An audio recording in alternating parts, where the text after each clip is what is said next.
નમસ્કાર, જીએસટીવી માં આપનું સ્વાગત છે। હું છું ભદ્રેશ। સમાચારો પર નજર કરીએ। ગીરના સિંહોના રક્ષણ માટે નક્કી કરાયેલા ઇકો સેન્સિટિવ ઝોનનો જૂનાગઢ પંથકમાં જ વિરોધ શરૂ થઈ ગયો છે। ભાજપના જ નેતાઓ ઇકો સેન્સિટિવ ઝોન મામલે મેદાનમાં આવ્યા છે। તેમજ વિસાવદર પંથકમાં પ્રાંત અધિકારી સમક્ષ ઉગ્ર રોષ ઠાલવવામાં આવ્યો હતો। પૂર્વ ધારાસભ્ય હર્ષદ રીપડિયા, તાલુકા ભાજપ પ્રમુખ, તાલુકા જિલ્લા પંચાયતના પદાધિકારીઓની આગેવાનીમાં વિરોધ પ્રદર્શિત કરવામાં આવ્યો છે। વિસાવદર તાલુકાના સર્વે પક્ષીય આગેવાનો, સરપંચો વિરોધમાં સામેલ થયા છે। ઇકો સેન્સિટિવ ઝોન નાબૂદ કરોના નારા લગાવવામાં આવ્યા હતા। જ્યાં સુધી વિસાવદરને બાકાત કરવામાં નહીં આવે ત્યાં સુધી લડત શરૂ રાખવાની ચીમકી ઉચ્ચારવામાં આવી હતી। ઉલ્લેખનીય છે કે ઇકો સેન્સિટિવ ઝોનનું ડ્રાફ્ટ નોટિફિકેશન બહાર પાડવામાં આવ્યું હતું, જેમાં વિસાવદરના 30 જેટલા ગામડાઓનો સમાવેશ થાય છે। તમામ ગામડાના આગેવાનો, સરપંચશ્રીઓ અને હોદ્દેદારશ્રીઓ આ વિસ્તારમાં ઇકો સેન્સિટિવ ઝોનના વિરોધમાં અહીંયા તમામે આજે પ્રાંતશ્રીને આવેદન આપ્યું છે અને જ્યાં સુધી અમારા આ વિસ્તારમાંથી ઇકો સેન્સિટિવ ઝોન નાબૂદ નહીં થાય ત્યાં સુધી અમારી લડત ચાલુ રહેશે।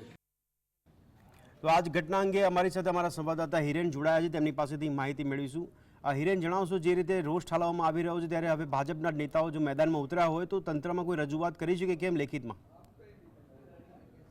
ભદ્રેશ, વાત કરવામાં આવે તો કેન્દ્ર સરકાર દ્વારા થોડા દિવસો પહેલા ગીરની જે ફરતે સુરક્ષિત માટે ઇકો સેન્સિટિવ ઝોન જાહેર કરવામાં આવ્યો છે અને ઇકો સેન્સિટિવ ઝોનનો વિરોધ હવે વિસાવદરથી શરૂઆત થઈ છે। ઇકો સેન્સિટિવ ઝોનના કારણે ખેડૂત સહિતના જે લોકો છે તેને અનેક મુશ્કેલીનો સામનો કરવાનો વારો આવે તેવી ભીતિ છે ને જેના કારણે ભાજપના આગેવાનો અને સર્વપક્ષીય આગેવાનો દ્વારા આજે વિસાવદરમાં પ્રાંત અધિકારીને આવેદનપત્ર આપી અને રોષ વ્યક્ત કરવામાં આવ્યો છે અને મુખ્યમંત્રી સમક્ષ માંગ કરવામાં આવી છે કે વિસાવદર વિસ્તારને ઇકો સેન્સિટિવ ઝોનમાંથી જ્યાં સુધી નાબૂદ નહીં કરવામાં આવે ત્યાં સુધી લડત ચાલુ રાખવામાં આવશે।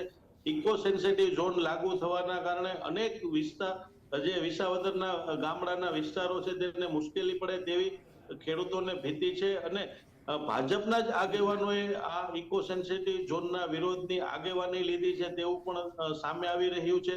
એટલે કેન્દ્ર સરકાર દ્વારા જે નોટિફિકેશન બહાર પાડવામાં આવ્યું છે તેનો હવે ગીરના ગામડાઓમાં વિરોધ શરૂ થઈ ગયો છે અને આ વિરોધ છે તે હજુ દિવસે દિવસે વધે તેવી પણ શક્યતાઓ જોવા મળી રહી છે।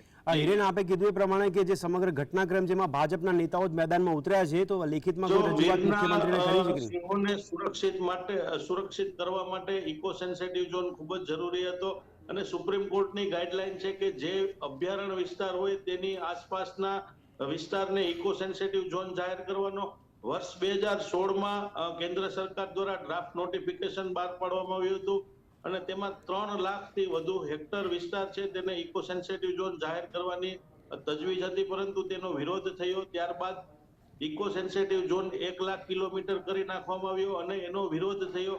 બાદમાં આ સમગ્ર મામલો ટલ્લે ચડી ગયો હતો અને ફરીવાર 2024માં કેન્દ્ર સરકાર દ્વારા ગીર અભયારણ્યને ફરતે ઇકો સેન્સિટિવ ઝોન જાહેર કરવામાં આવ્યો છે ને જેના કારણે ખેડૂતો, ઉદ્યોગોને મુશ્કેલી પડે તેવી શક્યતા છે અને તે મુશ્કેલી ન પડે અને ઇકો સેન્સિટિવ ઝોન લાગુ ન થાય તે માટે હાલ ભાજપના જ આગેવાનોએ ઇકો સેન્સિટિવ ઝોન નાબૂદ કરવા અને લાગુ નહીં કરવાની માંગણી કરી છે।